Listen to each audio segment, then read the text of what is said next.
तो हो मंद गति से बहने लगती है, जिसने विश्व को मानवता का दर्शन दिया, जो धर्म, ज्ञान, विद्या और साहस की धरती है।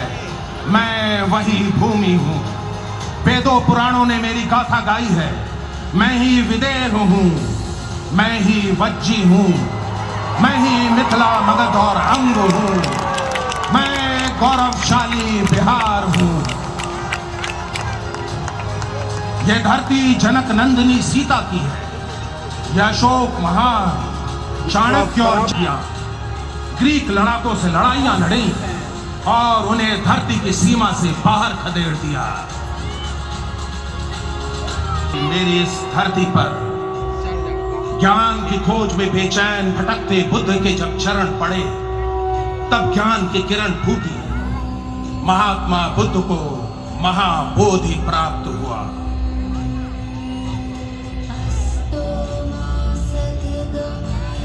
गया और राजगीर की पहाड़ियों में घूम घूम कर बुद्ध ने धर्म का उपदेश दिया और बिहार के जनपद से निकला सत्य, अहिंसा, मानवता का मंत्र पूरी दुनिया में छा गया और गूंज उठा बुद्धम शरणम गच्छामि। सिर्फ महात्मा बुद्ध ही नहीं, जैन धर्म के 24वें तीर्थंकर महावीर भी मेरी ही धरती वैशाली पर जन्मे थे और यहाँ पाटलिपुत्र की इसी धरती पर पैदा हुए थे सिखों के 10वें गुरु गुरु गोविंद सिंह।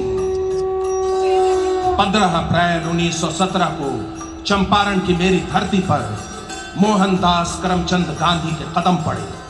अंग्रेजी दमन और नील की खेती पर मजबूर किसानों की भूख मरी और बदहाली देख गांधी जी हिल उठे और अंग्रेजी अत्याचार के खिलाफ संघर्ष का शंखनाद कर दिया।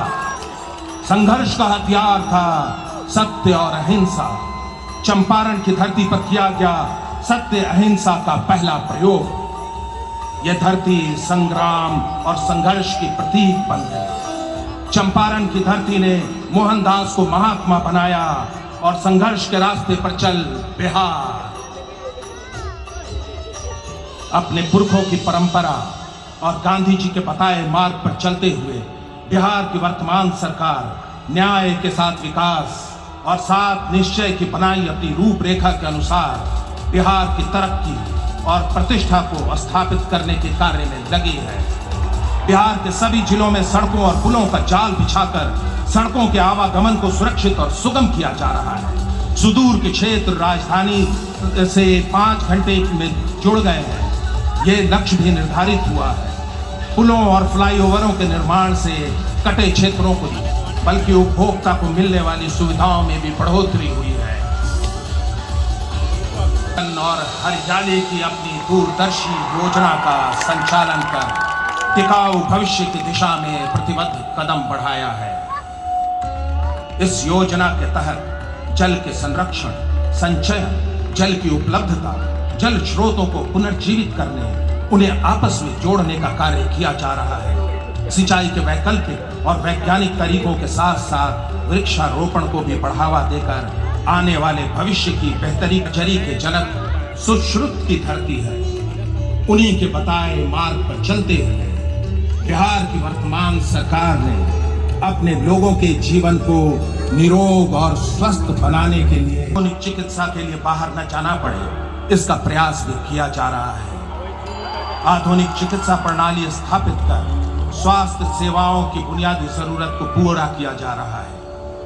राज्य में स्वास्थ्य की जरूरत को देखते हुए 5 नए मेडिकल कॉलेज की स्थापना की दिशा में भी तीव्र गति से काम हो रहा है।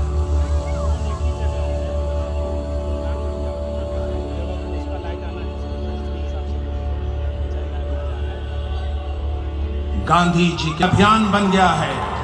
पारिवारिक हिंसा, सामाजिक अपराध में तो कमी आई ही है। परिवारों की आर्थिक स्थिति भी मजबूत हुई है और प्रतिदिन दमित होने वाले महिलाओं के सम्मान में इजाफा और उत्थान भी हुआ है। 4,500 साल पुराने गौरवशाली बिहार में जिस प्रगति, समता और न्याय के चक्र को अशोक महान ने अपने स्तंभों पर उकेरा था, वो फिर तेज गति से चल पड़ा है। ये चक्र भूतकाल के गौरवशाली इतिहास का चक्र है।